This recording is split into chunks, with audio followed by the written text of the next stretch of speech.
You ready? No. I'm ready. This is going to be a rough one, man. Welcome to Changing the Narrative with Red And and Deja Stacey. Vu. What is it you in his name? Like that's not even what's on your ID or nothing. How do you know it's on my ID?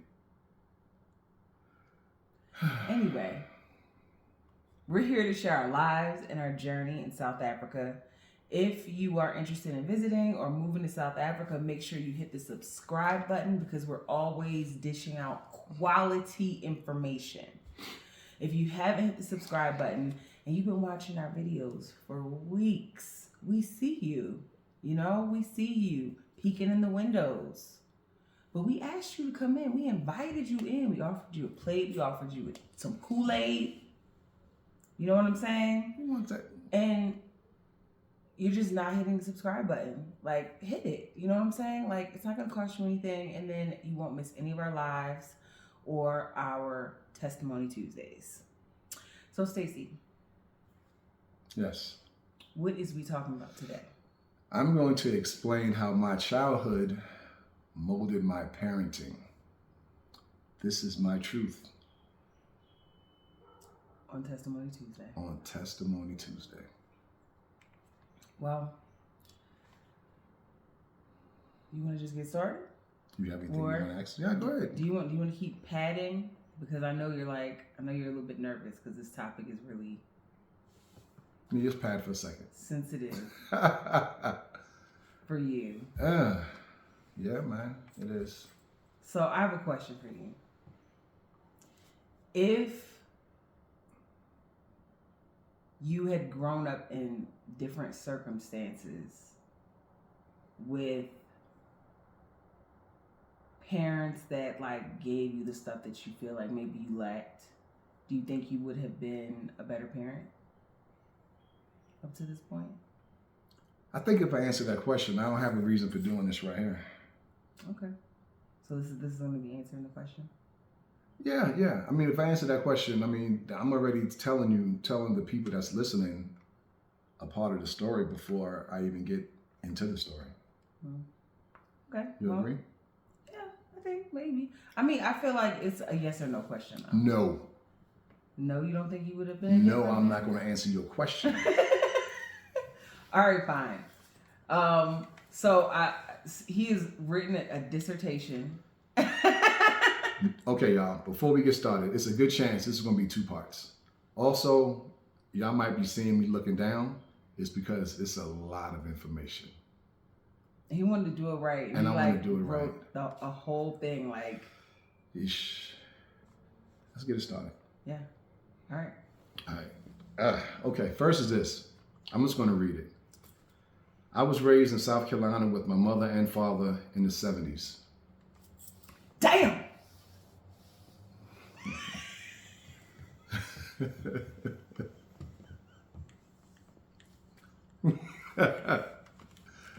Black folks can never be serious. So long ago.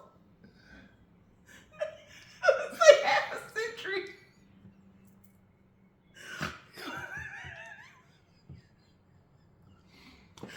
All right,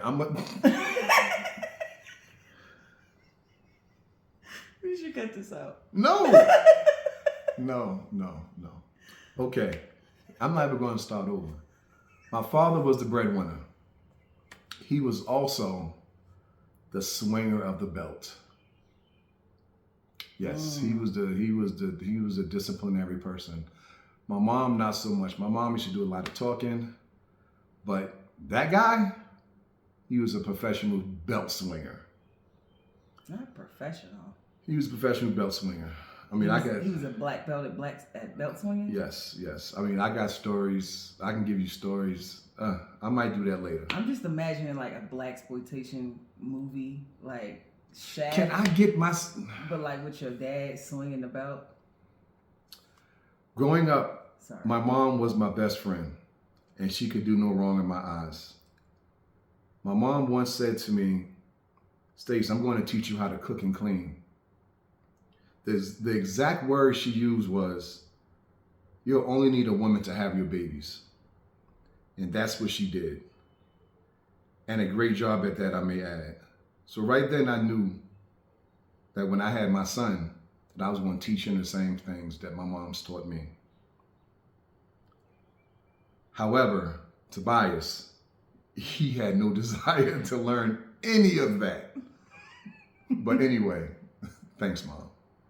I can cook better than you too. By the way, if you're listening. Why are you looking at me? No, You cook better than me. Shit. You have any questions yet? I think it's very interesting that you said that you wanted to teach your son what your mom taught you, Mm-hmm. and you didn't mention like passing on anything that your dad taught you. Very interesting question. But I didn't get to my father yet, though. Okay. See, you always overstepping. Always overstepping. So, since she brings up my father, my relationship with my father was not that good as a child. We actually didn't have a relationship at all. Seemed like he would because both our first loves was basketball. And it should, Aish. Got the, No, we're not gonna cut. Go ahead. you sure? Yeah, go ahead. Getting a little choked up here. Okay, seemed like he would because both of our first loves was basketball. He would play with me every once in a while, but not like he should have, and not like I should have with my son. Growing up, I feared my father. Not a healthy fear, but a fear that any time I would get fucked up. Don't blur that out either. Okay. We go weeks without talking, unless he needed me to cut the grass or do something of that sort. Everyone said that I was just like him. I didn't see it because I didn't want to see it. I'm nothing like him. I ended up being just like him in some ways, though. I guess the saying is true, the apple doesn't fall too far from the tree. So at some point, I said, Stacy, we'll break the cycle. I vowed not to have the same relationship with my kids as I did with my father when I was young.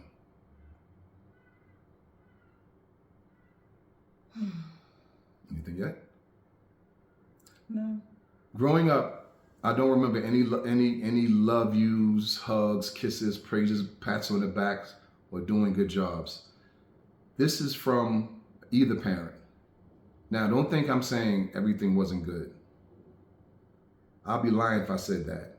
The good times were when my moms, my brothers, I got 3 brothers. And when our Baltimore family came into town, actually amazing times. Fast forward 20 years. This is where it gets emotional for me. I had my first daughter, Naja, or at least I thought she was my first daughter. Naja was my heart. I vowed the things I went through growing up, she wouldn't. I told her I love you, gave her hugs, kisses. She was my little nigga. Life was so simple because it was just Naja and Chanel. One big family until we wasn't anymore. We parted ways as a family, but the relationship stayed strong with Naja. I then met Ebony, my twins' moms. She blessed me with Tobias and Zanaya. We parted ways, but Tobias and Zanaya stayed with me. I was determined to be a full-time dad. I refused to give my kids a piece of me like I was given by my dad, Naja, Tobias, and Zanaya, my little Morrison clan. I then met Red. We kicked it off fast, so we had 3 kids. I have 3 kids. Red has 1 daughter, Ariana. One big happy family we became. Red and I both were making decent money, so after about 6 months together, we decided to get an apartment together. We raised our kids as brothers and sisters. There was no half brother, half sister shit in our house. Actually, Ariana, Tobias, and I was 3 months apart. Mm-hmm. we would talk about them as if they was twins. And I think Triplets. at triplets. And I actually think at some point it actually became triplets in their heads, in their minds also. Yeah, they actually used to tell people when they were in elementary school that they were triplets. As the kids got older, things started to change in our house. I remember when the kids were about 10. Wait. Now, I know this part. I don't think you should say that, only because, like, one, like, if you could rephrase it, Okay. that'd be great. Because, like, I got you. No problem. we were having. I'll rephrase it. I'm just saying, yeah, we were having a private. And I'm not gonna cut this out either.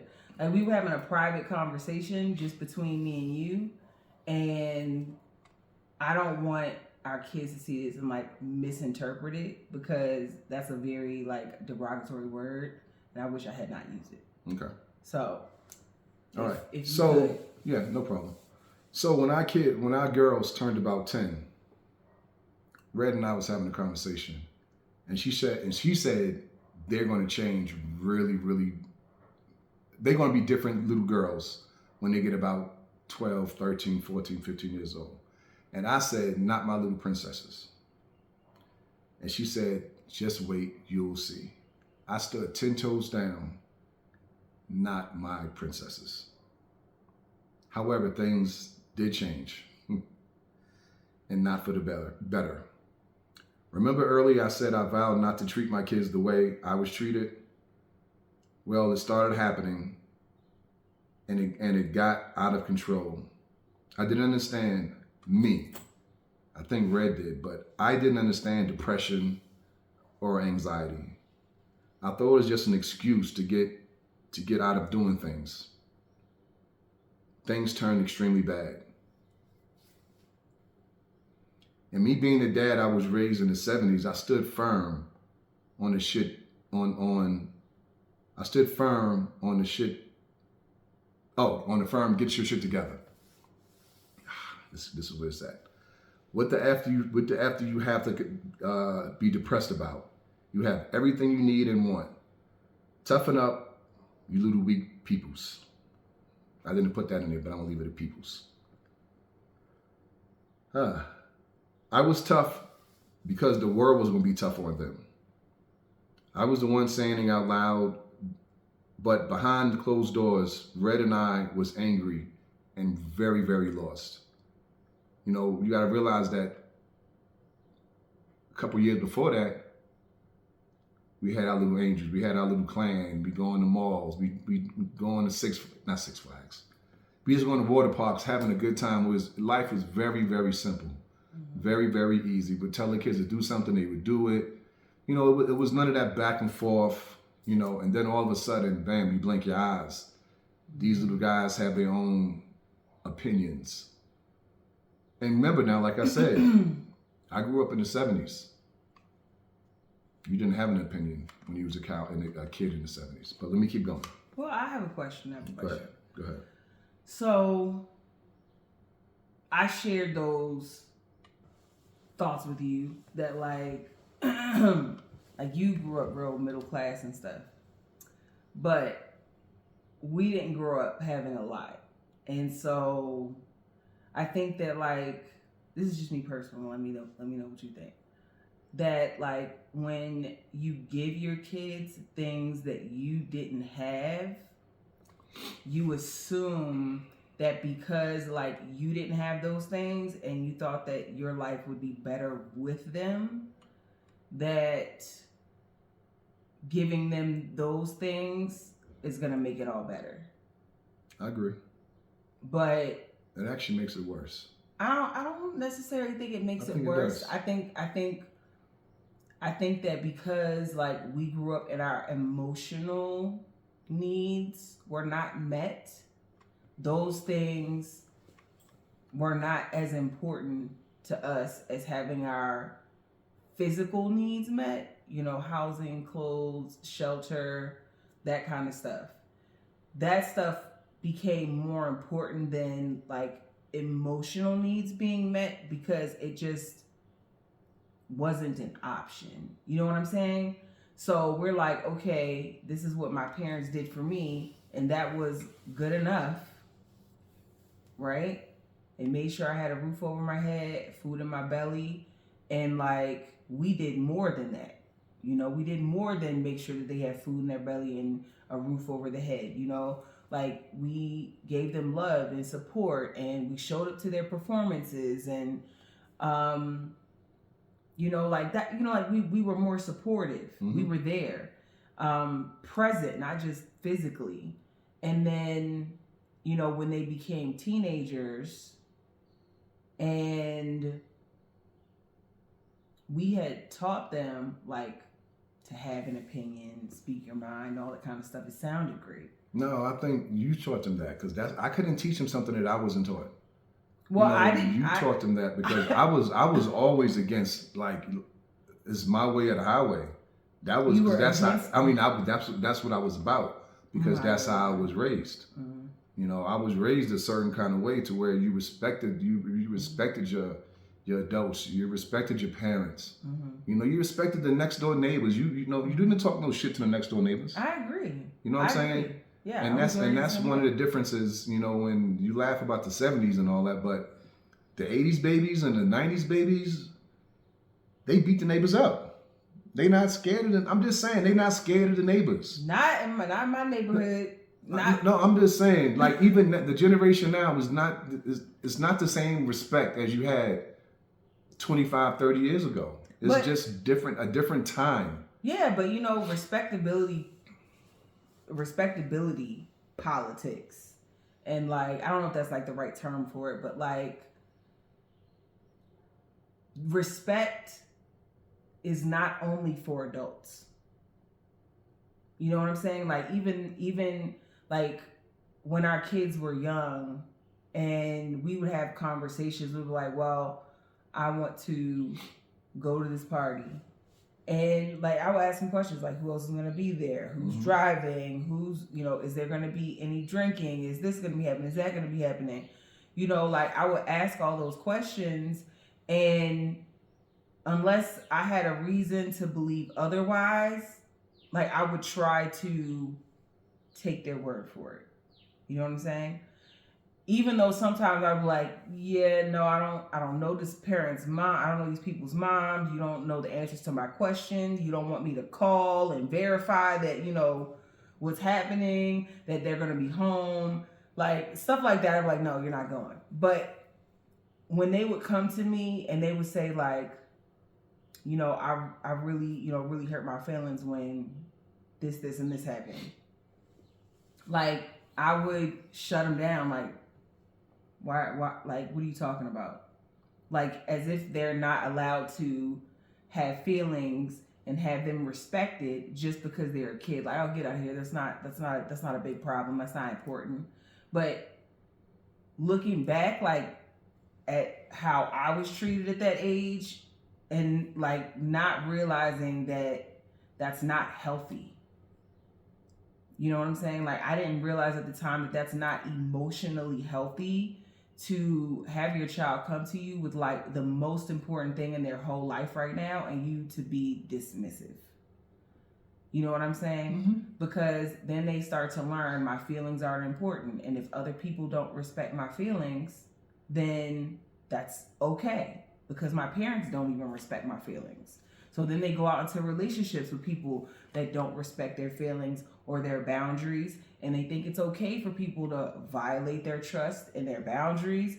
And you just set them up for like a lot of emotional distress because they don't know how to set boundaries and expect that people are going to listen. Mm-hmm. You know? And so that's I guess that's all I wanted to say about that at the moment. Like, like a correction to like how we operated in the past. Okay. But carry on. I apologize for interrupting so much. So, at a point with Red and myself and the kids, it was us against them. Mm-hmm. And my attitude was not Red's attitude. My attitude more so was, I'll be damned if me and Red don't win. We pay the bills. We put food on the table. We put clothes on your backs. We. So it's our rules or get the hell out. And I stood firm on that. Remember, I grew up in the 70s. Rules were you do as I say, not as I do. You don't have an opinion. Actually, your opinion is what your parents say your opinion is. No back talk. You stay out of grown folks' conversations. There's no such thing as toxic behavior or mental illness. It was suck it up and move the fuck on. Red was mainly the first line of defense. She tried to solve whatever issues we're having. I normally be in the bedroom or right there listening, saying nothing. Sitting there hoping the issues get solved. But if I had to get involved, it's scorched earth. Red has already talked, yelled until her face turned blue. So now Daddy has to come in, swinging the axe like Thor. The mood in the house was screwed up for days. Until right now, the kids don't know that I signed up to be the bad guy. And I was fine with that. Them not liking me, because now Red could be the good guy. They're probably going to bed saying to themselves or amongst each other, I wish that nigga would die.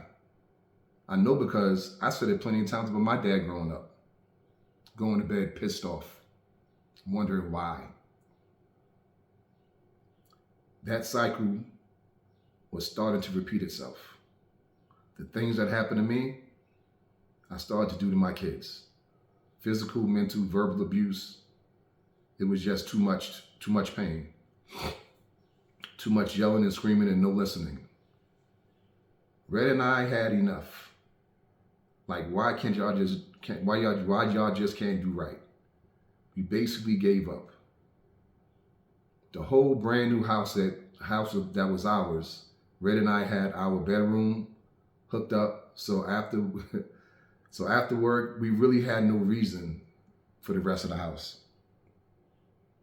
We had a king-size bed, a recliner, fridge, table inside our bedroom. This big, beautiful house we had built for our family was a big, beautiful, damaged house. Looking back 3 years now, Red and I was 110% wrong. Leadership starts from the top. I can't blame my upbringing because at what point do I blame myself?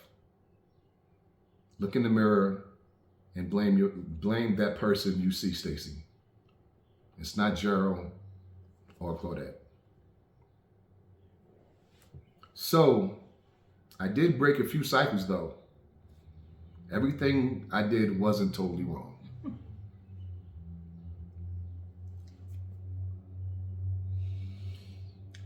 That's it for my story. However, I want to talk about my kids. It's just gonna really get you all. Naja, you made me a dad. You have, oh boy. Boy, I don't want to be like Tyrese. All right, I'm good. All right, Naja, you made me a dad. You had my heart first. You taught me how to love someone other than myself unconditionally. You was my whole world. Tobias. Nobi. My only son. I wish I did more. Every time I jumped in a car or truck, you should have been right there with me. Our connection was sports. That's what should have kept us close. Again, the cycle. Should have been the same that kept my dad and me close. Basketball. This one is going to bother me. Zanaya.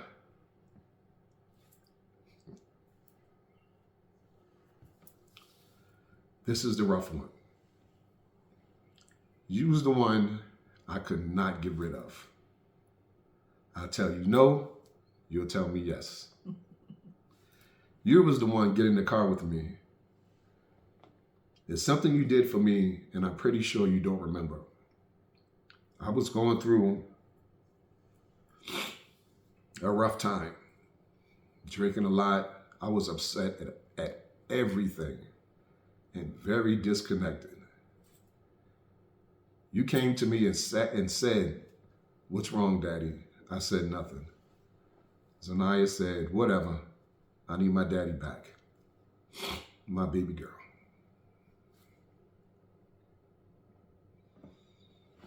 Ariana, my little sugar cookie baby. I loved you the first time I met you. And the day you asked me, "Can you call me daddy?" did something to me. I'm so sorry for everything I've ever said negative. Whatever your struggles are now, push through it. Hard as fuck. Push. You're stronger than you think you are. Taisha. I don't know where to begin. I met you at 13. You were angry at the world with good cause. I just wanted a chance to be your dad. It was a very rocky start, but fast forward to right now. You're my firstborn, no matter what Naja said. I can't wait till we get the moment to just sit down and talk. I already know plenty of Kleenex will be needed.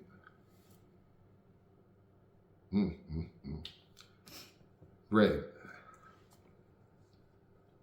I saved you for last. You're my peace. You balance me. Everything that I've accomplished, I give you credit for supporting me. Even if you're against it, you talk to me about the kids, and I sometimes pretend to not listen, but I do. I just process it on my own time. We didn't do the best job on raising teenagers, so let's do a great job on helping our adult kids raise theirs. I love y'all. Testimony Tuesday.